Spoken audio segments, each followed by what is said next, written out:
Co-powered by Techno। नमस्कार, मेरा नाम प्रतिमा मिश्रा है और आज अड़ी के स्पेशल एडिशन में हम मिडिल ईस्ट में चल रही जंगी टेंशन का हर पहलू आपके सामने रखेंगे। लेबनान में नसरल्लाह के खात्मे से जुड़ी इस वक्त की 5 बड़ी खबरों के साथ शो की शुरुआत करते हैं। और पहली खबर जो आज सामने आई वो सबसे बड़ी खबर है। वो खबर है हिजबुल्लाह से नसरल्लाह की मौत की पुष्टि को लेकर। जी हां, हिजबुल्लाह ने इस बात को कंफर्म कर दिया है कि नसरल्लाह की मौत हो चुकी है। इससे पहले जब ये खबर आई थी, आईडीएफ की तरफ से दावा किया गया था कि हसन नसरल्लाह उसके हमले में मारा गया है, तो कोई भी कंफर्मेशन दूसरी तरफ से नहीं आया था, लेकिन अब इस बात की पुष्टि कर दी गई है। इस बीच दूसरी खबर, हिजबुल्लाह ने नसरल्लाह के मौत की पुष्टि कर दी है। तीसरी खबर, ईरान पर हमले के इजराइल से संकेत मिल रहे हैं। चौथी खबर, सुरक्षित ठिकाने पर शिफ्ट किए गए हैं खामनेई। पांचवी खबर, ईरान के प्रॉक्सी गुट एक्टिव हो चुके हैं। तो क्या लेबनान के बाद अब ऑपरेशन ईरान, ये इसलिए क्योंकि इजराइल हमास चीफ इस्माइल हानिया का खेल खत्म कर चुका है। हिजबुल्लाह चीफ नसरल्लाह का भी काम तमाम कर दिया गया है। तो अब सवाल उठ रहा है कि क्या इजराइल का अगला टारगेट ईरान के सर्वोच्च नेता खामनेई है? ये सबसे बड़ा सवाल। देखिए, नसरल्लाह का खात्मा हो चुका है और अब अगला टारगेट क्या खामनेई है? ये सवाल इसलिए पूछा जा रहा है क्योंकि इस खबर के बाद ही खामनेई को सुरक्षित ठिकाने पे शिफ्ट कर दिया गया है, उनकी सुरक्षा में इजाफा कर दिया गया है। तो देखिए, 2 बड़े चेहरे आपके सामने। एक तरफ हिजबुल्लाह चीफ नसरल्लाह जिसका खात्मा कर दिया गया, दूसरी तरफ उससे पहले हमास चीफ का खात्मा कर दिया गया था। लेकिन अब क्या अगला टारगेट खामनेई है? इसी पर आज हम चर्चा करने वाले हैं। क्या ईरान इसको लेकर तैयारी में जुट चुका है? जिस तरीके से सुरक्षा खामनेई की बढ़ाई गई है, उसको लेकर ये सवाल उठ रहा है। इस बीच हिजबुल्लाह का पूरी तरह से सफाया, हिजबुल्लाह के सारे कमांडर ढेर कर दिए गए हैं। बता दें, ये इस वक्त की बड़ी खबर है। जिस स्तर पर आईडीएफ की तरफ से हमला बोला गया है, उसके बाद ये बड़ा दावा किया जा रहा है कि हिजबुल्लाह लगभग खत्म हो चुका है। अब बस गिने चुने कुछ लोग बचे हैं जिनका सफाया होना बाकी है। आज हिजबुल्लाह चीफ को लेकर कंफर्मेशन भी आ चुका है और अब आपको बता दें कि सिर्फ अल बदर यूनिट का कमांडर ही बचा है। अबू अली रिदा एकमात्र कमांडर है जो बचा।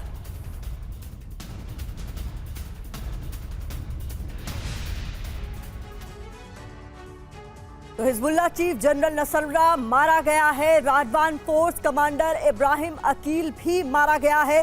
Strategic unit head Fuad Shukr, दक्षिणी front commander Ali Karaki, Radwan force commander Wissam al Tawil, Nasser unit commander Taleb Sami Abdullah, Aziz unit commander Mohammed Nasser मारे जा चुके हैं। एकमात्र कमांडर बचा हुआ है अबू अली रिदा, बदर यूनिट का ये कमांडर है। Radwan training unit commander Mohammed Qasim al Akhtar, Radwan का chief of operation Hassan Yusuf Abed, Radwan weapon unit head Hassan Ahmed Hadri ढेर हो चुके हैं।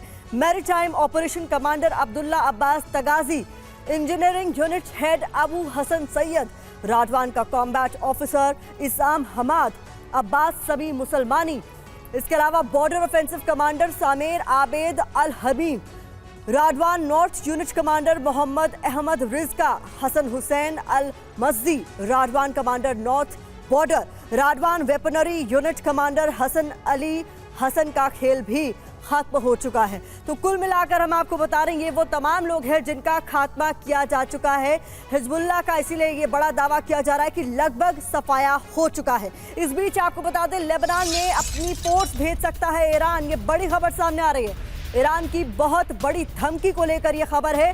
चाहे तो लेबनान में अपनी फोर्स भेज सकते हैं। खामनेई की इजराइल को धमकी, पछताना होगा। तो एक तरफ यह खबर सामने आई है कि खामनेई अगला टारगेट हो सकते हैं, इसको लेकर संकेत दिए गए हैं नेतन्याहू की तरफ से। तो दूसरी तरफ ये बड़ी चेतावनी।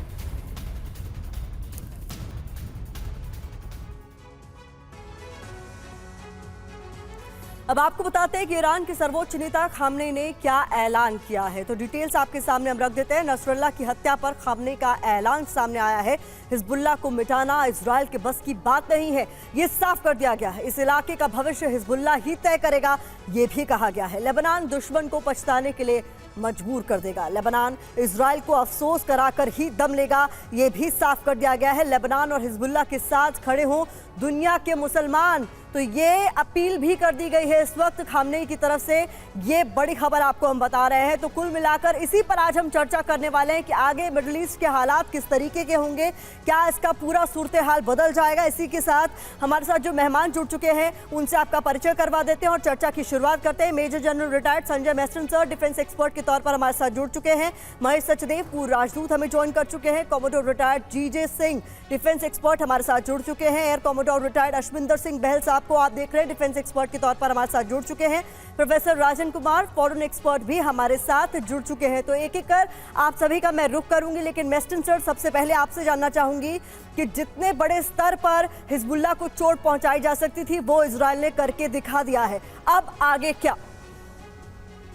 आगे क्या, बहुत अच्छा सवाल।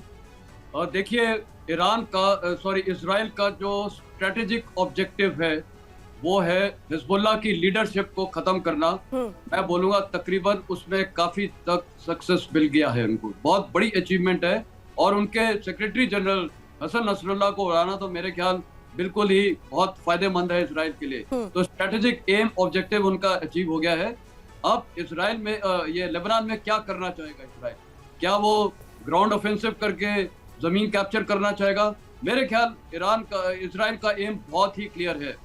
पहली बात तो वो एक बफर जोन रखना चाहता है कि जो इनके 70,000 जो वहां पर लोकल इनहैबिटेंट्स थे, जो रिफ्यूजी बन गए थे अपने ही देश में, उनको वापस वहां बसाना चाहते हैं। उसके लिए बफर जोन बनाना चाहते हैं। बफर जोन बनाने के दो तरीके हैं, या तो आप ग्राउंड ऑफेंसिव करिए और वो उसको वहां पर डेप्थ दिए, और दूसरा तरीका है कि जो इनकी फाइटिंग कैपेबिलिटी है, इनकी मिसाइल्स है, जहां पर भी लॉन्चिंग साइट्स है, रॉकेट साइट्स है, इनको इतना बर्बाद कर दो कि वो उसकी रेंज पे ही ना आए।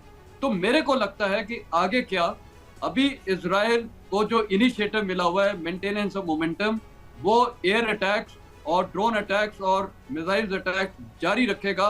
इनकी और लीडरशिप का खात्मा करना चाहेगा, और जितने भी इनके एम्यूनिशन डंप्स है, मिसाइल साइट्स है, रॉकेट साइट्स है, उनको बर्बाद करना चाहेगा।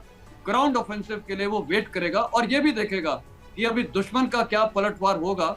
मेरे को लगता है दुश्मन भी अभी क्या कर सकता है। जहां तक लेबनान से सवाल है हिजबुल्लाह का, हिजबुल्लाह के जो लो रैंकिंग कार्डर्स हैं, खासकर जो उनके क्रूज हैं, वो शायद मिसाइल्स रॉकेट्स लॉन्च कर सकते हैं, और शायद करेंगे, क्योंकि अभी उनके मन में बड़ा आक्रोश होगा क्योंकि उनका टॉप लीडर खत्म हुआ है। बड़ी बात आपने कही, और सर ये पहली बार नहीं है जब इतने बड़े स्तर पर हिजबुल्लाह को चोट पहुंचाई गई है। जीजे सिंह सर, आप तो जानते ही होंगे क्योंकि हम ये चर्चा इसलिए भी कर रहे हैं, 1992 में भी एक एयर स्ट्राइक हुई थी सर, जिसमें नसरल्लाह से पहले का जो चीफ है उसे मार गिराया गया था। यानी ये चोट पहले भी हिजबुल्लाह को पहुंचाई गई है, लेकिन इस बार जिस बड़े स्तर पर ऑपरेशन को अंजाम दिया गया है, ये दावा किया जा रहा है कि अब हिजबुल्लाह लगभग साफ हो चुका।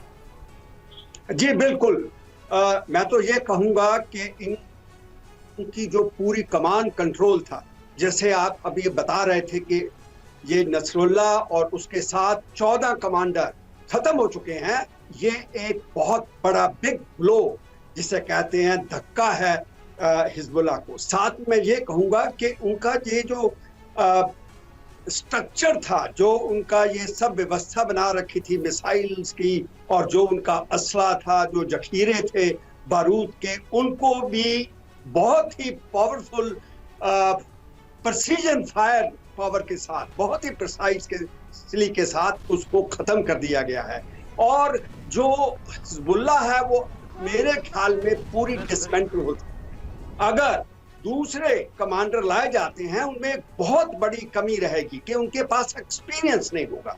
और अभी मैं समझता हूं कि जो इजराइल है उसका पल्ला भारी है और उसका पूरा फायदा उठाने की कोशिश करेगा। और साथ में ये मैं कहूं कि ये जो हिजबुल्लाह है जी, हिजबुल्लाह मिडिल ईस्ट के अंदर एक टेररिस्ट आर्मी समझिए आप इसको, एक छोटा सा ग्रुप ना समझिए। इनके पास most powerful, well armed, well trained ये आर्मी। और साथ में ये भी कहूंगा कि जो मिडिल ईस्ट के छोटे छोटे कंट्रीज हैं उनसे भी ज्यादा पावरफुल था। और इसको इस तरह तबाह कर देना, तहस नहस कर देना, नशना भून कर देना, मैं समझता हूं कि इजराइल का एक बहुत बड़ा अकॉम्प्लिशमेंट अचीवमेंट बड़ी है। बात आप कह रहे हैं उनकी सर, और कितने बड़े स्तर पर ये मोरल बूस्ट हुआ है, इस पर भी विस्तार से चर्चा करेंगे। लेकिन देखिए, इस बीच कुछ डिटेल्स भी आपके सामने हम रखने जा रहे हैं ताकि उस पर चर्चा की जा सके। देखिए, ईरान धमकी दे रहा है इजराइल को नेस्तनाबूद करने की, लेकिन वो ऐसी धमकी तब भी दे चुका था जब हमास चीफ इस्माइल हानिया मार गिराया गया था। तब भी बड़ी बड़ी बातें की गई थी, लेकिन किया कुछ नहीं। तो क्या ईरान धोखेबाज है, ये सवाल भी पूछा जा रहा है। देखिए, पहला धोखा, हमास को खत्म होने दिया, सिर्फ खोखली धमकी, कोई एक्शन नहीं लिया गया, इसीलिए पूछा जा रहा है कि क्या ईरान धोखेबाज है। दूसरा धोखा, इस्माइल हानिया मारा गया, ईरान ने अंजाम भुगतने की धमकी दी, लेकिन कोई एक्शन इस पर नहीं लिया।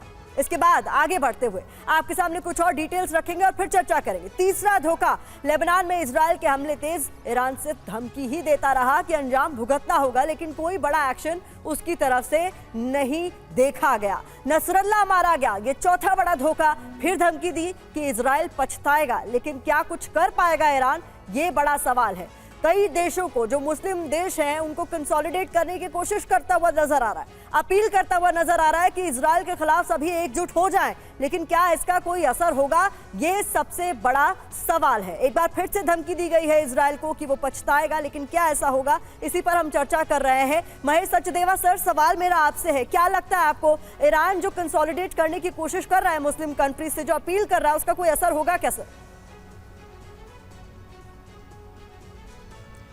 जहाँ तक युद्ध में असर की बात है, मेरे ख्याल से इसका असर कम होना है, क्योंकि दो तीन चीज़ें आती हैं इसमें। एक तो ये कि हिजबुल्ला और ईरान दोनों शिया संप्रदाय का प्रतिनिधित्व करते हैं, जबकि ज़्यादातर अरब देश जो हैं वो सुन्नी संप्रदाय के महवर पर हैं, और उनके यहाँ जो शिया हैं उनको थोड़ा शक की निगाहों से देखा जाता है। दूसरा जो चीज़ है वो ईरान की जो हूतीज़ के साथ जो संबंध हैं उसको लेकर के भी गल्फ़ में काफ़ी तनातनी रही है। तीसरा जो है वो ईरान का जो न्यूक्लियर वेपन का प्रोग्राम है या मिसाइल का जो प्रोग्राम है, WMDs के जो प्रोग्राम हैं, उनको लेकर के अरबों में काफ़ी खौफ रहता है। चौथा, अगर कहा जाए और ऐतिहासिक तौर पर जाया जाए, तो ईरान जो है वो एक रेवोल्यूशनरी गवर्नमेंट है, क्रांतिकारी सरकार है, एक रिपब्लिक है, जबकि ज़्यादातर जो खाड़ी के देश हैं, जॉर्डन है और भी देश जो हैं, वो या तो राजशाही हैं या उनमें नाम मात्र के लिए जनतंत्र है और एक तरह से सैनिक शासन होता है। तो इसको लेकर के मेरे ख्याल से ईरान का जो समर्थन है वो सिर्फ इराक और सीरिया से होता है, और नॉन स्टेट एक्टर जो हैं वो चाहे हिजबुल्लाह हो या हूती हो या हमास हो, इनकी तरफ थोड़ा सा इनका जो ईरान से अपेक्षा है वो पूरी नहीं हो जी, बड़ी बात आप कह रहे हैं सर। और देखिए, इस बीच मैं आपके पास फिर से आऊंगी सर। देखिए, हिजबुल्लाह का लगभग खात्मा हो गया है, लेकिन अब हिजबुल्लाह को शह देने वाले ईरान पर हमले की आशंका बढ़ गई है। और इस बीच बड़ी खबर भी आ रही है इसी आशंका से जुड़ी हुई। आपको बता दें, खामनेई को सुरक्षित जगह पर भेजा गया। ईरान पर बड़े हमले की आशंका के मद्देनजर ये कदम उठाया गया है। ईरान में इमरजेंसी बैठक भी चल रही है मौजूदा हालात को लेकर। प्रॉक्सी गुटों से बात कर रहा है ईरान। नसरुल्लाह के मारे जाने के बाद दहशत, नेतन्याहू के भाषण में ईरान को लेकर जो संकेत दिए गए हैं, उसके बाद खामनेई को सुरक्षित ठिकाने पर भेजा गया।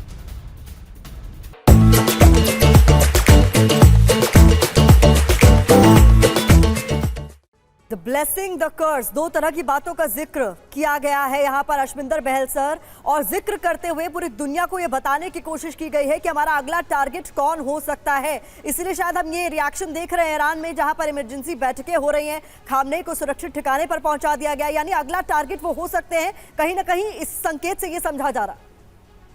बहुत ही अच्छा क्वेश्चन पूछा है प्रतिमा जी। एक्चुअली सभी क्वेश्चन में से ये सबसे ज्यादा अहम क्वेश्चन है। सबसे पहले मैं कहूंगा कि जो एनालिसिस है उसमें कहीं ना कहीं नेतन्याहू का रोल अभी तक किसी ने भी बात नहीं की। नेतन्याहू जो है प्रोवोकेटिव स्ट्रेटेजी फॉलो करता है, वो पहले खुद पिंच करता है, उसके बाद जब रिएक्शन आता है तो रिएक्शन को लेके वो सबको भड़काता है कि आप सब लोग मेरे साथ मिल जाए इनको खत्म करने के लिए। पर किसने ये सब कुछ शुरू किया? 43,000 फिलिस्तीनियों को मारा है उसने, इनोसेंट फिलिस्तीनियों, जिसमें 70% महिलाएं हैं और बच्चे हैं। उसके बाद उनके ऊपर इंटरनेशनल कोर्ट ऑफ जस्टिस ने क्लियरली कहा है कि इनके अगेंस्ट वारंट इशू किया जाए।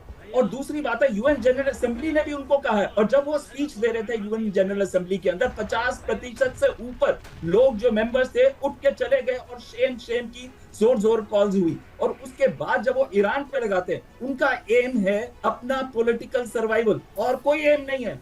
उनको आतंकियों को खत्म करने का बहाना है, वो अपना पॉलिटिकल सर्वाइवल कर रहे हैं। साथ साथ ये कहूंगा जो भी हमस और हिजबुल्लाह कर रहे हैं वो गलत है, लेकिन जो उन्होंने किया उससे कहीं ज्यादा है, क्योंकि उन्होंने प्रिंसिपल्स ऑफ डिस्क्रिमिनेशन और प्रिंसिपल्स ऑफ प्रोपोर्शनैलिटी, दो इंटरनेशनल ह्यूमन लॉज को कहीं पे भी आसपास नहीं देखा। उन्होंने जेनोसाइड किया और ये सब मानने को तैयार हैं। इसी वजह से इंटरनेशनल एजेंसीज ने उनके अगेंस्ट एक्शन लेने की बात कही है। अब आता है ईरान का रोल। ईरान जो है वो हमेशा आतंकी संगठनों का इस्तेमाल करता है, चाहे वो हमस, हूती, हिजबुल्लाह है, चाहे इस्लामिक मिलिशिया है, और वो इनका इस्तेमाल करेगा। वो डायरेक्ट लड़ाई में नहीं आएगा, जैसे यूएस भी कोशिश करता है कि वो डायरेक्ट लड़ाई में ना आए, आजकल कोशिश कर रहा है। पहले तो अफगानिस्तान, इराक में जाके अपने हाथ जला चुका है, और वही चीज ईरान अब करने की कोशिश कर रहा है। डायरेक्ट ना आके अपने एलिमेंट्स जो है इस्लामिक मिलिशिया के, चाहे वो ये है, उनका इस्तेमाल, एक आखिरी चीज कहूंगा, उनका इस्तेमाल कर रहे हैं। असली सॉल्यूशन जो है वो गाजा के अंदर है। जिस दिन गाजा का सॉल्यूशन हो गया, 2 स्टेट सॉल्यूशन हो गया, परमानेंट सॉल्यूशन हो जाएगा उसके बाद। बड़ी बात आप कह रहे हैं। और देखिए, इजराइल के खिलाफ ईरान का मुस्लिम कार्ड। ईरान की सर्वोच्च नेता खामनेई की मुसलमानों से अपील, लेबनान के साथ खड़े हों मुसलमान, ये खामनेई की ओर से अपील कर दी गई है। जिस तरीके से बड़े स्तर पर हमले आईडीएफ के जारी हैं, और इसमें एक बड़ी कामयाबी भी आईडीएफ के हाथ लगी जब हिजबुल्लाह चीफ को मार गिराया गया। इस बीच खामनेई की सुरक्षा बढ़ा दी गई है, और खामनेई ने इस दौरान मुस्लिम कार्ड भी चला है। ईरान के सर्वोच्च नेता खामनेई ने मुसलमानों से अपील की है और कहा है कि आप आगे आइए, लेबनान के साथ खड़े होइए। तो देखिए, नसरल्लाह का खात्मा हो चुका है, क्या अगला टारगेट खामनेई है? इसके संकेत कहीं ना कहीं मिल रहे हैं। मुस्लिम कार्ड इस बीच चल दिया गया है खामनेई की ओर से। मुस्लिम वर्ल्ड को कंसोलिडेट करने की कोशिश वो कर रहे हैं, लेकिन हमारे एक्सपर्ट्स का मानना है कि ये कामयाबी उनको मिलती हुई नजर नहीं आ रही है।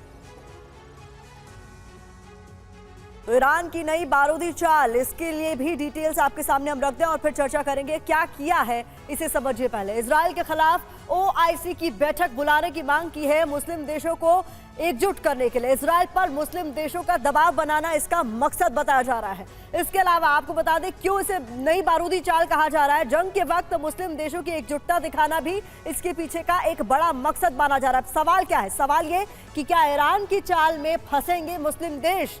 क्या वाकई जिस तरीके की अपील खामनेई की ओर से की जा रही है उसका कोई असर होगा? क्या इजराइल के खिलाफ एकजुट होंगे मुस्लिम देश? ये सबसे बड़ा सवाल है। इसको लेकर, मौजूदा हालात को लेकर जो हम पूछ रहे हैं, जिस पर एक्सपर्ट्स की भी हम राय लेने की कोशिश कर रहे हैं। क्या किया है ये हमने आपको बता दिया, मकसद क्या है और सवाल क्या उठ खड़ा होता है वो भी हमने आपके सामने रखा। प्रोफेसर राजन, आपका मैं रुख करना चाहूंगी। अभी जो मौजूदा हालात इस पूरे रीजन में बने हुए हैं, इस दौरान कंसोलिडेट करने की कोशिश खामनेई की तरफ से की जा रही है, जबकि बोला जा रहा है कि खामनेई खुद अगला टारगेट हो सकते हैं, और अपने एक्शंस को जायज ठहराने की कोशिश जिस तरीके से नेतन्याहू ने की है, ये बताकर कि जो उन्होंने किया है वो टेररिज्म के खिलाफ एक बड़ा एक्शन है और दुनिया भर में उसको समर्थन मिलना चाहिए, क्योंकि ये आतंकवाद के खिलाफ लड़ाई है जो इजराइल लड़ रहा है।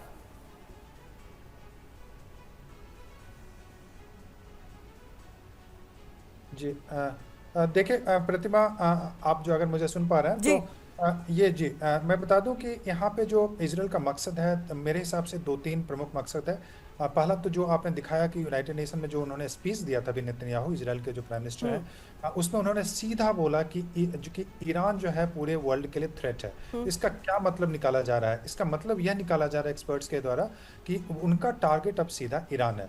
अब सवाल यह उठता है कि क्या वो ईरान पे सीधा हमला करेंगे, और ऐसा करने की कोशिश, इस जो पूरे वार को, जो सीज फायर को नहीं मान रहे हैं और एस्केलेट करने की कोशिश कर रहे हैं, वो क्यों कर रहे हैं? क्योंकि जो नेतन्याहू की स्ट्रेटजी है उसमें 2-3 है। एक तो उनका इंटरनल सर्वाइवल है, दूसरा है कि वो हिजबुल्लाह को और हमास को पूरी तरह से डेसिमेट कर पाए, जो कि संभव नहीं है, और तीसरा यह है कि इसमें किसी न किसी तरीके से ईरान को इन्वॉल्व किया जाए, क्योंकि आप देख रहे हैं कि जिस ढंग से ईरान की एक के बाद एक बेइज्जती हुई है। पहले ईरान के अंदर में जाके वहाँ पे उसको हानिया को मारा गया, उसके बाद आपने देखा कि अभी नसरल्ला को भी वहाँ पे, और नसरल्ला आप जान रहे हैं कि शिया समुदाय से आते हैं, तो वहाँ पे शिया सुन्नी का जो डिवीजन है वह भी काम नहीं करता है। तो वहाँ पे टारगेट उनका यह है कि ईरान को किसी न किसी तरीके से इस युद्ध में शामिल किया जाए और ईरान के न्यूक्लियर पे उनको अटैक करने का एक प्रीटेक्स्ट, एक बैकग्राउंड बनाया जाए, और जिसमें कि ईरान अगर फिर अटैक करता है, रिटेलिएट करता है, तो उसमें अमेरिका सीधा इन्वॉल्व हो जाएगा। और अमेरिका और ईरान को भिड़ाने की इनकी स्ट्रैटेजी है, और उसमें कहाँ तक सक्सेस, क्योंकि आप देख रहे हैं कि अमेरिका और फ्रांस कोशिश यह कर रहा है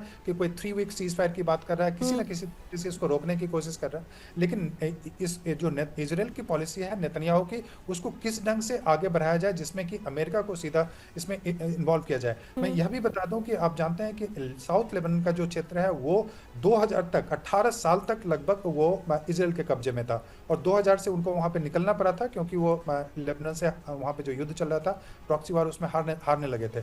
उसके बाद 2006 में भी वार होता है। तो कहने का मतलब यह है कि हिजबुल्लाह को हराना या हिजबुल्लाह को कंट्रोल करना इनके लिए भी काफी मुश्किल है, लेकिन उनकी स्ट्रैटेजी यह है कि ईरान को कैसे कमजोर किया जाए। और जहां तक मुस्लिम यूनिटी की बात है, तो मैं बता दूं कि मुस्लिम पैलेस्टीन को इशू को लेकर टर्की हो, पाकिस्तान हो, या जितने भी इस्लामिक कंट्री हो, जरूर सिंपैथाइज करते हैं, लेकिन बहुत सारे देश हैं, खासकर सऊदी अरबिया, इजिप्ट, कतर इत्यादि, वो यह नहीं चाहते हैं कि ईरान बहुत ही पावरफुल एक कंट्री में वहाँ पे इमर्ज करे, क्योंकि अभी के समय में वहाँ पे क्या हुआ है कि ईरान मुस्लिम वर्ल्ड को रिप्रेजेंट करने लगा है, और ये सऊदी अरबिया नहीं पसंद करता है, टर्की भी कुछ हद तक नहीं पसंद करता, पाकिस्तान नहीं पसंद करता है। तो वहाँ पे मुस्लिम यूनिटी की संभावना बिल्कुल भी नहीं है। संभावना यह जरूर है कि युद्ध एस्केलेट होगा और उसमें ईरान भी आगे शामिल हो सकता है। बड़ी बात आपने कही। और देखिए, नसरल्ला की हत्या के बाद इजराइल में हाई अलर्ट के हालात बन गए हैं। इस वक्त की बड़ी खबर भी आपको बता दें, बौखलाया हिजबुल्लाह कोई बड़ा हमला कर सकता है।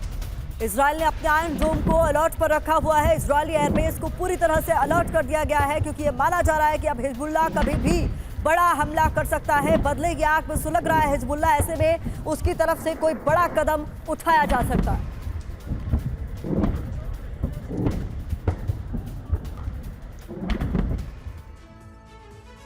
और इस बीच बड़ी खबर आपको बता दें, हिजबुल्लाह की मिसाइल हवा में ही नष्ट कर दी गई है। हिजबुल्लाह ने इजराइल पर 10 रॉकेट दागे थे। उत्तरी इजराइल में इन मिसाइलों को नष्ट कर दिया गया है। इजराइल ने रॉकेट को हवा में ही मार गिराया, यानी हमले लगातार जारी हैं। और ऐसे में इस वक्त की ये बड़ी खबर है, जहां हिजबुल्लाह ने इजराइल पर 10 रॉकेट दागे थे। उत्तरी इजराइल में मिसाइल को नष्ट कर दिया गया। इजराइल ने रॉकेट को हवा में ही मार गिराया।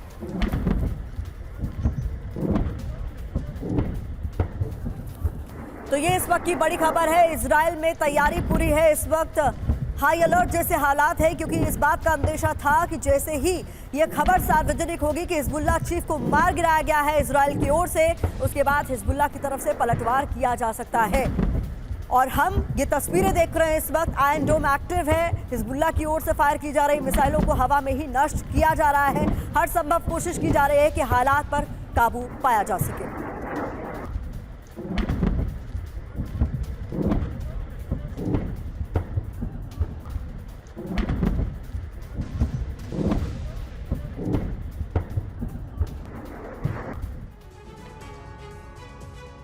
आइए अब आपको बताते हैं कि लेबनान में नसरल्ला विनाश के इस ऑपरेशन को अंजाम आखिरकार कैसे दिया गया, कैसे लेबनान के अंदर घुसकर हिजबुल्लाह चीफ नसरल्ला को ढेर कर दिया गया इजराइल की ओर से।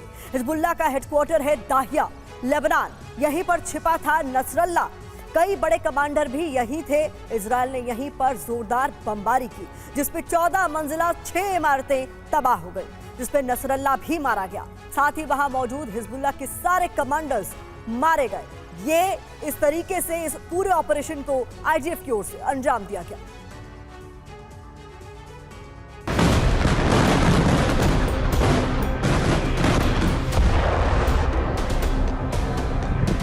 इजराइल की तरफ से दाहिया में इसी हमले के बाद नसरल्ला के खात्मे का दावा हो रहा है। दाहिया में हिजबुल्लाह के हेडक्वार्टर को इजरायली बंकर बस्टर बमों ने कब्र में तब्दील कर दिया। पूरे बैरूत में अफरा तफरी मच गई। ये सब कुछ हुआ उस ऑपरेशन में जिसका नाम है operation new order.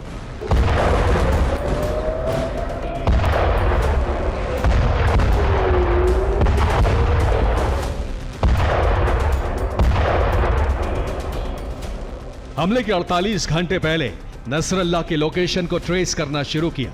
Israeli intelligence ने नसरल्ला के कार्यक्रम का पता लगाया। इंटेलिजेंस यूनिट ने बैरूत में हिजबुल्लाह हेडक्वार्टर की बैठक की जानकारी दी। इंटेलिजेंस ने नसरल्ला के 6 बजे की बैठक में शामिल होने का इनपुट दिया। हिजबुल्लाह की बैठक हेडक्वार्टर के बंकर में होगी, इसकी जानकारी मिली।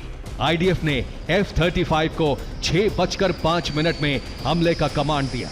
F-35 ने कमांड सेंटर पर शाम 6:05 बमबारी शुरू कर दी।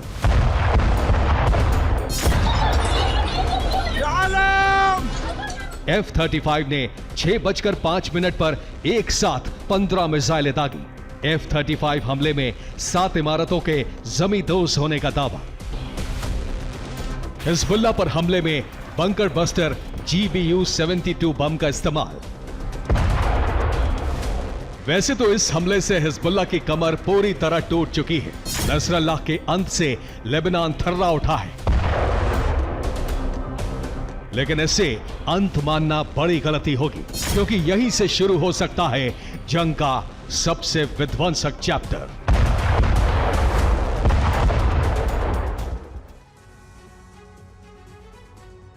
तो मिडिल ईस्ट में क्या जंग का नया चैप्टर शुरू होगा, इसके 5 संकेत मिल रहे हैं। वो 5 संकेत क्या हैं, जल्दी से आपको बता देते हैं और फिर इस पर चर्चा करेंगे। पहला संकेत, नेतन्याहू का संकल्प ईरान की आक्रामकता को, उसके अग्रेशन को रोकना जरूरी है। दूसरा संकेत, आईडीएफ का बयान, आगे और भी बहुत कुछ है, ये साफ कर दिया गया बयान में, जिससे इस बात का इशारा मिल रहा है कि कुछ हो सकता है। तीसरा संकेत, ईरान का कदम प्रॉक्सी गुटों से जो बातचीत चल रही है उसको लेकर मिल रहा है। चौथा संकेत, इजराइल पर अटैक, बीते कुछ घंटों में हमले तेज हुए हैं, पलटवार हुआ है। पांचवा संकेत, प्रॉक्सी गुट, ईरान के प्रॉक्सी अब और ज्यादा आक्रामक होते हुए नजर आ रहे हैं और आने वाले दिनों में हालात बद से बदतर हो सकते हैं, इसके संकेत मिल रहे हैं। संजय बेस्टन सर, एक बार फिर से आपका रुख करना चाहूंगी। इजराइल पर जब 7 अक्टूबर को हमले हुए और उसके बाद से एक युद्ध का सिलसिला चल पड़ा, ये माना जा रहा था कि चूंकि इजराइल के लिए ये एग्जिस्टेंस की लड़ाई है, जब तक वो अपने तमाम दुश्मनों का खात्मा नहीं कर देता तब तक ये जंग नहीं रुकेगी।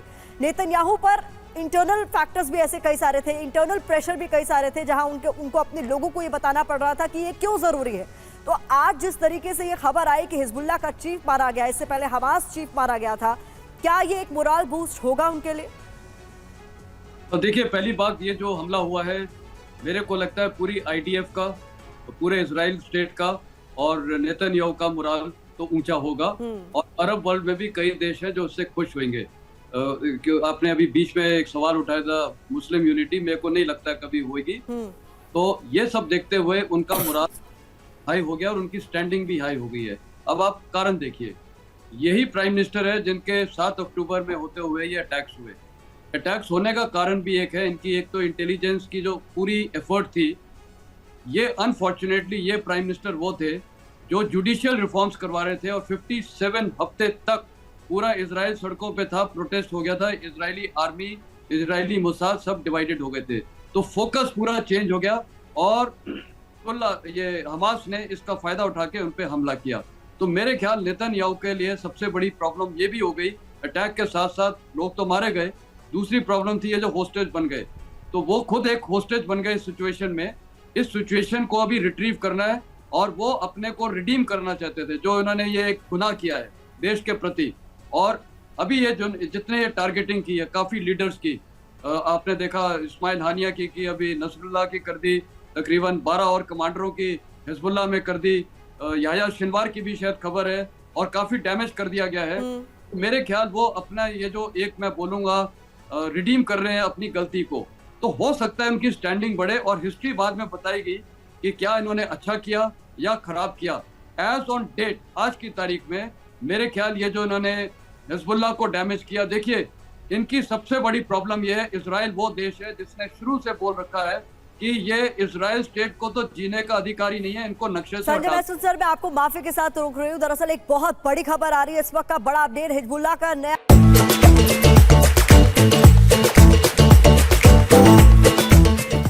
चीफ कौन हो सकता है, इसको लेकर बड़ी खबर आपको बता दें, हाशिम सैफ अल दीन हो सकता है हिजबुल्लाह का नया चीफ। हसन नसरुल्लाह की मौत के बाद ये इस वक्त का बड़ा अपडेट मिल रहा है कि हिजबुल्लाह का अगला चीफ कौन हो सकता है। तो जो नाम सामने आया है वो है हाशिम सैफ अल दीन का, जो कि अब हिजबुल्लाह का नया चीफ हो सकता है। TV9 के पास ये एक्सक्लूसिव जानकारी है। हाशिम सैफ अल दीन नया चीफ हो सकता है हिजबुल्लाह का, इसको लेकर बड़ा अपडेट मिल रहा है और इसको लेकर और ज्यादा जानकारी जुटाने की कोशिश हम करेंगे। हमारे साथ तमाम एक्सपर्ट्स जुड़े हुए हैं। अशविंदर बहल साहब, हम इससे पहले भी जब चर्चा कर रहे थे तो मैंने बताया था किस तरीके से नसरल्लाह को गद्दी तब मिली थी जब 92 में एक एयर स्ट्राइक में, इससे पहले अल-मवासी जो कि हिजबुल्लाह का चीफ होता था उसको एयर स्ट्राइक में मार गिराया गया था इजराइल की ओर से, और अब नए चीफ का नाम भी सामने आ गया। सर, नया चीफ जो है प्रतिमा जी, इनका कजिन ही है नसरल्लाह का जी, जो कि जिसका नाम आ रहा है और बहुत क्लोज था नसरल्लाह के। लेकिन साथ साथ मैं दोनों डिफेंस एक्सपर्ट और फॉरेन एक्सपर्ट से इत्तेफाक रखता हूं जो वो बोल रहे हैं कि मुस्लिम यूनिटी नहीं आ रही। यहाँ तो मैं मानने को तैयार हूं कि ईरान और OIC के बीच में आए ना आए, लेकिन सऊदी अरेबिया के जो प्रिंस बिन फैजल हैं, उन्होंने अपना एक नया इनिशिएटिव शुरू किया है जिसमें organization of Islamic countries, Arab league और नॉर्वे का इस्तेमाल करते हुए वो मुस्लिम देशों को एक साथ मिला रहे हैं कि इजराइल को रोका जाए। तो अगर ये कहना कि दोनों साथ नहीं आएंगे वो गलत है, क्योंकि एम दोनों का एक ही है। कोई भी नहीं चाहता कि इजराइल का भी जो एम है वो अचीव होगी, पूरा का पूरा मिडिल ईस्ट वॉर में आ जाए। अगर मिडिल ईस्ट वॉर में आता है तो सबसे ज्यादा नुकसान तो OIC कंट्रीज को है और दूसरे कंट्रीज को है। और साथ में मैं ये भी कहना चाहूंगा कि जो नया चीफ आता है, मैं आपसे 2 मिनट और लूंगा। अगर आपने 1992 में देखा था तो उस समय मुसावी जो थे वो चीफ थे। उस समय भी यही हुआ था, बहुत सारे लीडर्स को मार दिया गया, मुसावी को भी मार दिया गया। और उसके बाद क्या हुआ, 2006 में फिर लेबनान गए थे, उसके बाद क्या हुआ, आज फिर जा रहे हैं लेबनान। तो कहीं भी एक सोच है, वो सोच को नहीं मारा जा सकता। जो सोच पॉलिटिकल, मिलिट्री और मिलिशिया तीनों को मिलाती है, उसको खत्म करना बहुत मुश्किल है, क्योंकि वो लोगों की फीलिंग्स के साथ जुड़ती है। अब अगर जब देखें तो नसरुल्लाह का मारा गया, हजारों फाइटर्स भेजे जाएंगे यमन से, 5000 फाइटर्स आएंगे इस्लामिक मिलिशिया के, इतने सारे फाइटर्स ह्यूमन बॉम्ब्स की तरह घूमेंगे इजराइल के अंदर। क्या कर रहा है इजराइल, वो पूरे मिडिल ईस्ट को, वर्ल्ड को ले जा रहा है एक और वॉर के अंदर जिसमें बहुत इनोसेंट्स मरेंगे। Netanyahu should be tried for genocide, और नेतन्याहू मेन आदमी है कि एक प्रोपोर्शनैलिटी होती है लड़ाई के अंदर, उसको छोड़ चुका है, क्योंकि उसका अपना पॉलिटिकल सर्वाइवल इस समय बहुत इंपॉर्टेंट है उसको। इजरायलीज खुद सड़क पे आए हुए हैं, वहां पे हजारों की संख्या में इजरायलीज प्रोटेस्ट कर रहे हैं।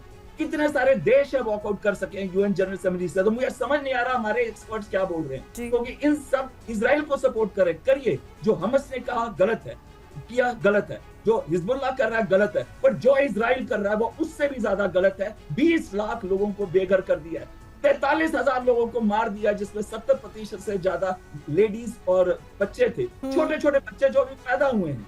अगर उनको जस्टिफाई कर रहे हैं ये एक्सपर्ट्स, तो कहीं ना कहीं मेरा विश्वास उठ चुका है एक्सपर्ट्स के ऊपर। ठीक है सर, मैं इस पर और विस्तार से चर्चा करूं, उससे पहले बड़ी खबर का रुख कर लेती हूँ। लेबनान पर पहली बार बंकर बम का इस्तेमाल हुआ है, ऐसी जानकारी मिल रही है। हिजबुल्लाह मुख्यालय में 85 बंकर बस्टर से हमला किया गया। हमले में हिजबुल्लाह मुख्यालय पूरी तरह से ध्वस्त हो चुका है। हमले के बाद इजरायली सेना की तरफ से दावा किया गया है हिजबुल्लाह मुख्यालय में जो भी था हर कोई मारा गया। अल्लाह अकबर। तो नसरल्लाह को मारने के लिए इजरायल ने जिन हथियारों का इस्तेमाल किया उनमें 12 से ज्यादा F-35 स्टेल्थ फाइटर जेट थे, GBU-72 बंकर बस्टर बम और GBU-31 बंकर बस्टर बम भी थे। ये देखिए, उनकी डिटेल्स आपके सामने हम रख रहे हैं, किन किन हथियारों का इस्तेमाल किया गया है नसरल्लाह और हिजबुल्लाह के तमाम लोगों के खात्मे के लिए। F-35 स्टेल्थ फाइटर जेट जिसकी तस्वीरें आप देख रहे हैं, इसके अलावा GBU-72 बंकर बस्टर बम जो सबसे ज्यादा कारगर साबित हुआ इन हमलों में, और इसके अलावा GBU-31 बंकर बस्टर बम भी उन हथियारों में शामिल है जिनका इस्तेमाल किया गया है। इजरायल की ये बारूदी वर्षा इतनी भयावह थी कि इंसान तो छोड़िए, वहां मौजूद इमारतें खंडहर में तब्दील हो गई, जिसकी तस्वीरें भी हमने आपको दिखाई। जिस बंकर बस्टर बम से इजरायल ने नसरल्लाह और उसके कमांडरों का सफाया किया, उनका शिकार किया, वो बेहद खतरनाक माना जाता है। ये बम 2200 किलो के होते हैं और ये एक प्रकार के सैटेलाइट गाइडेड बम है जो आसमान से लॉन्चिंग के बाद नीचे आते ही सबसे पहले जमीन फाड़कर अंदर जाता है, फिर कंक्रीट की परत को भी नष्ट करते हुए सुरंग के भीतर पहुंचता है और फिर ब्लास्ट होते ही पूरे बंकर को तबाह कर देता है। ये बंकर बस्टर बम 500 मीटर तक की गहराई के बंकर्स नष्ट करने की क्षमता, उसकी काबिलियत रखता है, जिसका इस्तेमाल किया गया है। जीजे सिंह सर, जिस तरीके से बड़े स्तर पर बंकर बस्टर बम का इस्तेमाल किया गया है, माना जा रहा था कि जो टनल नेटवर्क है उसमें ये कारगर साबित हो रहे थे, इससे पहले जब हमास के खिलाफ ये पूरा युद्ध छिड़ा हुआ था, लेकिन यहां पर हिजबुल्लाह की तबाही का बड़ा कारण बनेंगे बम। जी बिल्कुल। सबसे पहले मैं ये कहना चाहता हूं कि अभी जो पहले स्पीकर बोल रहे थे कि हम किसी भी एनालिसिस के अंदर अक्टूबर 7 को भूल जाते, जब हमास ने 1200 इजरायली जो बिल्कुल इनोसेंट थे उनको मौत के घाट उतार दिया था। दूसरी बात, चाहे जिसको हम एक्सिस ऑफ रेजिस्टेंस कहते हैं, हूतीज हो, हमास हो, हिजबुल्लाह हो, इसका चीफ जो बैकर है, पीछे है, सपोर्टर है, वो ईरान है। और उनका एक ही मकसद, अगर मैं बहुत सिंपल शब्दों में कहूं, वो है इजराइल की टोटल डिस्ट्रक्शन, उसको दुनिया के मैप से हटा देना। तो मैं समझता हूं कि जो नेतन्याहू साहब कर रहे हैं, जो प्राइम मिनिस्टर बेंजामिन नेतन्याहू कर रहे हैं, वो बिल्कुल सही कर रहे हैं। क्योंकि अगर उन्होंने जीना है, उनको रहना है, तो उनको ये लड़ना पड़ेगा। क्योंकि वो ये नहीं देख सकते कि जितने ये देश है, ये इनके ऊपर जितने ये शिया खास करके ये देश है वो कर दे हमला, ये उनको बिल्कुल ठीक नहीं रहेगा। क्योंकि इस्लामिक वर्ल्ड के अंदर, जैसे एम्बेसडर सचदेव साहब कह रहे थे, दो गुट है, सुन्नी और शिया। शिया के अंदर अली खोमेनी, नसरल्लाह जैसे लोगों की इज्जत है, मगर सुन्नी उसको लाइक नहीं करते। तो मैं समझता हूँ जैसे सऊदी अरेबिया है, दूसरे देश हैं जो सुन्नी देश है, वो कभी भी सपोर्ट नहीं करेंगे इस सुन्नी इस्लामिक वर्ल्ड को, क्योंकि ये जो है ये चाहते नहीं है कि जो इजराइल हो यहाँ पे वहां पे हो। तो मैं समझता हूँ कि द स्टेप फॉरवर्ड इज कि अभी नेतन्याहू साहब को ईरान को जिसे कहते हैं, ठीक है सर, वो उन्होंने अपनी राय रखी, आपने अपनी राय रखी, लेकिन मेरा सवाल बंकर बस्टर बम को लेकर था। नहीं तो यहाँ पर एक अलग डिबेट शुरू हो जाएगी कि कौन एक्सपर्ट क्या राय रखता है, यहाँ इजराइल के साथ कौन खड़ा है और दुनिया के अलग देशों के साथ कौन खड़ा है। मेरा सवाल बंकर बस्टर बम को लेकर था, अगर आप उस पर कुछ कहना चाहें। हाँ जी, मैं ये कहूंगा कि ये बहुत ही प्रिसीजन, एक्यूरेट और दुनिया के अंदर माना हुआ वेपन है, जो कि मैं समझता हूं कि इजराइल की ताकत है। ये उन्होंने ज्यादा किसी और दुनिया के जो देश हैं, जो उनके दोस्त हैं, उनके साथ इसको साझा नहीं किया, शेयर नहीं किया। और ऐसी जो टेक्नोलॉजिकली मैं अगर कहूं, जो इजराइल है वो दुनिया के अंदर कटिंग टेक्नोलॉजी लेकर एक नंबर 1 देश है, वो नंबर 1 है। उसका अभी मुकाबला करना बहुत मुश्किल होगा, तो काफी आगे तक सोच लेते हैं वो। और जैसे कहा जाता है कि they are called God's own chosen people, दिमाग तो रखते हैं, क्योंकि हमने देखा है कि जैसे उनके नेविगेशनल सिस्टम हो, कम्युनिकेशन सिस्टम्स हो, उनकी मुलाकात का जो एक्शन होता है, जो समझ रखते हैं, वो बेमिसाल है। और हमने देखा है उनके एक्शंस के अंदर, जैसे आप अभी हम देख रहे थे कैसे उन्होंने बॉम्ब का इस्तेमाल किया, वॉकी टॉकीज में विस्फोट किया। सर, इस बीच एक मैं बड़ी खबर का रुख करने जा रही हूँ, फिर मैं वापस अपने एक्सपर्ट्स का रुख करूंगी। नसरल्लाह की मौत की खबर सुनाते हुए एक एंकर रो पड़ी हैं, अल मयदीन चैनल की एंकर बताई जा रही हैं। और इस बीच आपको बता दें, इजराइल पर लेबनान से बारूदी पलटवार हुआ है। गलीली में हिजबुल्लाह का रॉकेट अटैक हुआ है। हिजबुल्लाह ने एक साथ कई मिसाइलें दागी हैं। एयर डिफेंस सिस्टम ने हालांकि इन हमलों को नाकाम कर दिया है। जैसा कि हमने आपको बताया था, हाई अलर्ट पर है इस वक्त इजराइल। ये माना जा रहा था कि हिजबुल्लाह की ओर से पलटवार किया जाएगा। ये तस्वीरें सामने आ रही हैं जहां गलीली में हिजबुल्लाह की ओर से रॉकेट अटैक किया गया। और इधर किरियत शमोना में भी हिजबुल्लाह का हमला हुआ है। फलक 2 मिसाइल से भीषण अटैक की खबर सामने आ रही है। एयर डिफेंस सिस्टम ने इन हमलों को नाकाम कर दिया।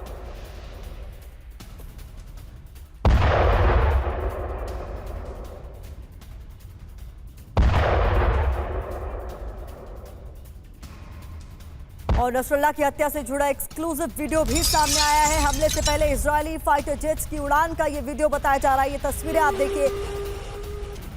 और इस दौरान एक बयान भी सामने आया था, चाहे कोई कहीं छिपा हो हम जरूर पहुंचेंगे। हिजबुल्लाह हेडक्वार्टर के लिए उड़े थे इजरायली फाइटर जेट्स, जिसका ये वीडियो अब सामने आया। तो तस्वीरें आपके सामने हम रख रहे हैं गलीली में हिजबुल्लाह के रॉकेट अटैक को लेकर। हालांकि एयर डिफेंस सिस्टम ने इन हमलों को नाकाम कर दिया है। दूसरी तरफ किरियत शमोना में भी हिजबुल्लाह का हमला देखा गया। और तीसरी तस्वीर बताई जा रही है नसरल्लाह पर हमले से पहले की, जब फाइटर जेट्स ने उड़ान भरी थी।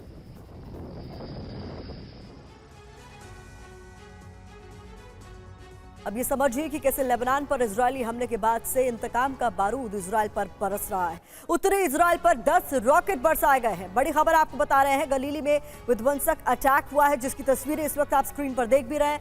किरियत शमोना में भीषण हमले को लेकर हमें अपडेट मिल रहा है। ईरान भी इस बीच तैयारी कर रहा है पलटवार को लेकर, जिसकी जानकारी आपके सामने हम जल्दी से रख देते हैं। आपको बता देते हैं कि इजरायल ने लेबनान में कहां-कहां हमले किए। तो लेबनान में कहां-कहां इजरायली स्ट्राइक हुई है, उसके लिए एक नक्शा हमने तैयार किया। ये देखिए, जहां पर आपको ये सब डॉट्स नजर आ रहे हैं, ये वो तमाम इलाके हैं जहां पर इजरायल की तरफ से भीषण हमला किया गया है। हरमेल, बालबेक, पश्चिमी बेका, दमिश्क, मारजयून, रिफ दमिश्क, इसके अलावा टायरे, सिडान, बेरूत, ये तमाम ऐसी जगहें हैं जहां पर जोरदार हमला किया गया है। इसका असर ये हुआ है कि हजारों लोगों ने अपने घर बार को छोड़ा है। इजरायली एयर स्ट्राइक इन इलाकों में हुई है, जिसका असर देखने को मिला है और हिजबुल्लाह को बड़े स्तर पर नुकसान उठाना पड़ा है, क्योंकि लगभग सफाया हिजबुल्लाह का हो चुका है इन हमलों के बाद। जैसा कि अब तक हम आपको बताते आ रहे हैं, ये बता दें आपको, जिस तरीके के हालात इस वक्त बने हुए हैं, उसी को देखते हुए अब हाई अलर्ट पर है इजरायल, क्योंकि वो मानकर चल रहा है कि उस पर कोई बड़ा पलटवार हो सकता है। प्रोफेसर राजन, क्या आपको लग रहा है इस पूरे रीजन में अब आगे क्या होता हुआ आप देख रहे हैं? देखिए, मेरे हिसाब से अभी जो है हिजबुल्लाह का जो कमांड स्ट्रक्चर है वो काफ़ी वर्टिकल नहीं है। जिस ढंग का कमांड स्ट्रक्चर जो फॉर्मल आर्मी ग्रुप्स होते हैं उस ढंग का नहीं है, ये काफ़ी हॉरिजेंटल है। तो ठीक है, उसके हेड हैं और सर्टेन इंपॉर्टेंट डिग्निटरीज हैं, लेकिन हॉरिजेंटल है। तो हॉरिजेंटल जब स्ट्रक्चर हो तो उसको ख़त्म करना काफ़ी मुश्किल होता है। आप एक को खड़ा करते हैं, दूसरा खड़ा हो जाता है। अब जानते हैं नसरल्लाह कैसे इमर्ज किया था। और अब यह मान के चलें, यह बताएं कि अगर 18 साल तक साउथ लेबनान कब्जा किया, उसके बाद वहाँ पे वो नहीं कर पाया। 2006 में मैसिव झगड़े हुए थे इसी तरह के, वहाँ पे हिजबुल्लाह को कैप्चर नहीं कर पाया। तो यह मान के चलना कि अभी वो कैप्चर केवल एक हेड को मार के वो कर लेंगे, यह मुश्किल है। इसके लिए दूसरी क्या उनकी स्ट्रैटेजी है? दूसरी स्ट्रैटेजी है कि ग्राउंड अटैक की स्ट्रैटेजी है। तो उसमें उनको ग्राउंड पे फोर्सेस भेजने पड़ेंगे अगर वो साउथ लेबनान को उनका जो बफर जोन का जो क्रिएट करना चाहते हैं। और उसको यह भी सवाल उठता है प्रतिमा कि क्या फिर से वो साउथ लेबनान को इजराइल अपने कब्जे में रखेगा? क्योंकि अगर नहीं कब्जे में रखता है, वहां से फिर वापस आता है, फिर वही समस्या खड़ी हो जाएगी। दूसरे हिजबुल्लाह फिर से ज्वाइन करेंगे, वहां का जो पॉपुलेशन है वो फिर से हिजबुल्लाह जैसे मिलिटेंट ऑर्गेनाइजेशन फिर से खड़े हो जाएंगे। अगर वहां जाता है, ग्राउंड अटैक होता है, तो कब्जा कब तक रखेगा? तो ये सारी बातें हैं जिसकी संभावना है। लेकिन अभी सबसे ज्यादा जो डर है मुझे कि पूरे युद्ध के काफी बढ़ने की संभावना है, और उसमें दूसरे जो ईरान हो या ह्यूती हो, यमन हो, सीरिया हो, इत्यादि देशों के उसके मिलने की काफी, इस झगड़े में शामिल होने की काफी संभावना दिख रही है। बड़ी बात आप कह रहे हैं। देखिए भाई सचदेव सर, आपका मैं रुक करूं उससे पहले इस वक्त की बड़ी खबर दर्शकों को बता देना चाहती हूं। आईजीएफ का लोगों से बेरूत खाली करने की अपील इस बीच सामने आई है। साउथ बेरूत को जल्द से जल्द खाली करें। हमलों से बचने के लिए इन इलाकों को खाली करने के निर्देश आईडीएफ की तरफ से दिए गए हैं। दक्षिण बेरूत में हिजबुल्लाह पर हमले का प्लान है आईडीएफ का। ऐसे में लोगों को ये चेतावनी दी गई है कि वो इन इलाकों को खाली कर दें। अल लैलाकी इलाके में बमबारी का प्लान है, ऐसी रिपोर्ट सामने आ रही। और बेरूत एयरपोर्ट से सभी उड़ानें रद्द कर दी गई हैं। इस वक्त की बड़ी खबर आपको बता दें, इजरायली हमले के बाद एयरपोर्ट को बंद कर दिया गया है। रनवे की सभी लाइट्स भी बंद कर दी गई हैं। बेरूत एयरपोर्ट पर भी हमले की आशंका है, ऐसी रिपोर्ट सामने आ रही है, जिसके बाद यह एक्शन लिया गया।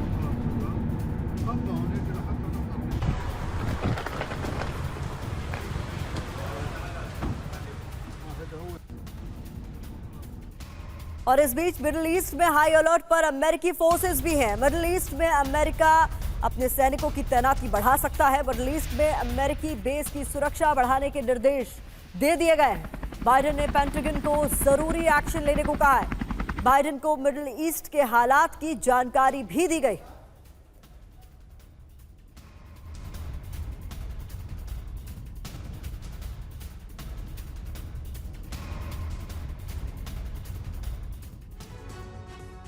तो अमेरिकी रक्षा मंत्री ने चेतावनी दे दी है कि गाजा जैसी तबाही हो सकती है। ऐसे में सतर्क रहने को साफ तौर पर कह दिया गया है। लेबनान में गाजा से ज्यादा मौत का डर है, ये साफ तौर पर बड़ी चेतावनी के तौर पर देखा जा रहा है। लेबनान में गाजा से ज्यादा मौत का डर है। ये भी कहा गया कि लेबनान में लाखों लोग बेघर हो सकते हैं। मौजूदा हालात को देखते हुए ऑल आउट वॉर हुई तो महाविनाश तय है, ये भी साफ कर दिया गया है। तो साफ तौर पर महेश सचदेव सर, यहाँ पर सिर्फ चेतावनी दी जाएगी अमेरिका की तरफ से या फिर उसका भी कोई रोल इसमें होता है? कहीं ना कहीं एक तरीके से अमेरिका की भी तो मदद कर रहा है इजराइल ऐसे तमाम लोगों का खात्मा कर, तो ऐसे में अमेरिका का क्या रोल देख रहे हैं आप इन सब के बीच?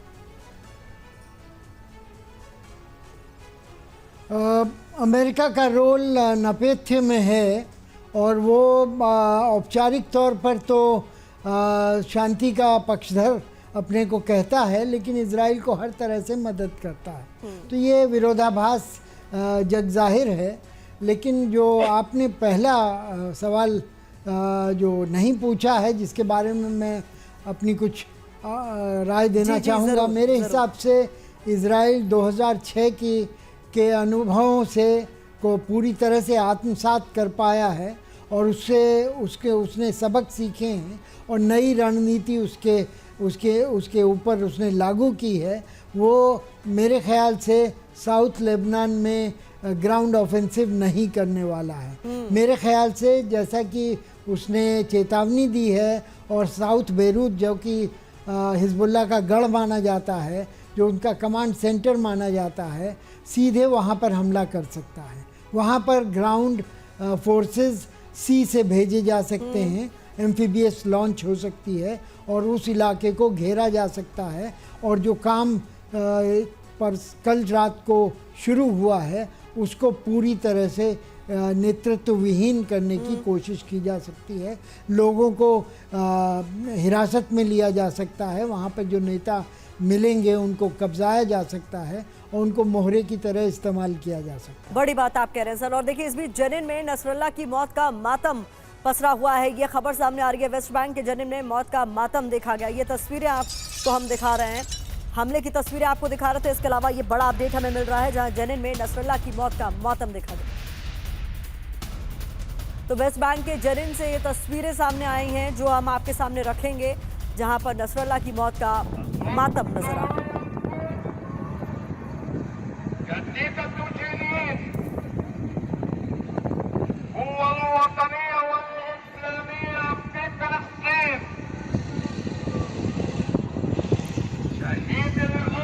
तो मस्जिद से ऐलान की ये आवाज़ आप सुन सकते हैं। नसरल्ला की मौत के बाद वेस्ट बैंक से ये तस्वीरें सामने आई हैं जहां नसरल्ला की मौत का मातम।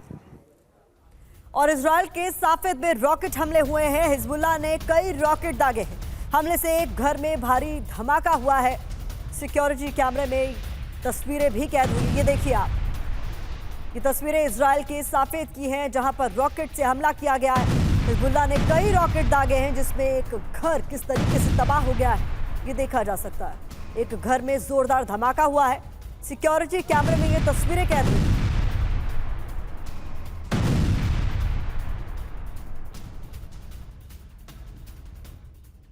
और इस बीच बड़ी खबर आपको बता दें, बेरूत के रिहायशी इलाकों में भारी बमबारी को लेकर सामने आ रही है। धमाकों में तबाह कई बहुमंजिला इमारतें, तो कई ऐसी इमारतें तबाह हो चुकी हैं। तस्वीरों में आपको नजर आ रही है भीषण आग की चपेट में दाहिया के रिहायशी इलाके हैं इस वक्त। तो रेजिडेंशियल एरियाज को भी टारगेट किया जा रहा है। रिहायशी इलाकों के बीच हिजबुल्लाह के ठिकाने तबाह होते हुए देखे जा सकते हैं।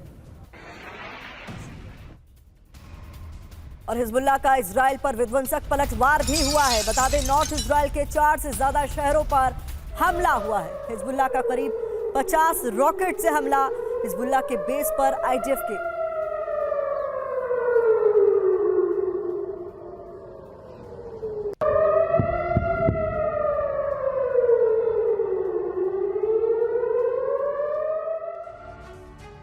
तो हसन नसरल्ला की मौत के बाद अब अगला कदम क्या होगा, इस पर दुनिया भर की निगाहें टिकी हुई हैं। पलटवार की कोशिशें की जा रही हैं। अभी फिलहाल उन्हें नाकाम किया जा रहा है, लेकिन क्या कुछ बड़ा होने वाला है, इस पर नजर हमारी बनी हुई है। आप तमाम मेहमानों का हमारे साथ जुड़ने के लिए बहुत बहुत शुक्रिया। अड़ी में फिलहाल इतना ही। Co-powered by Techno।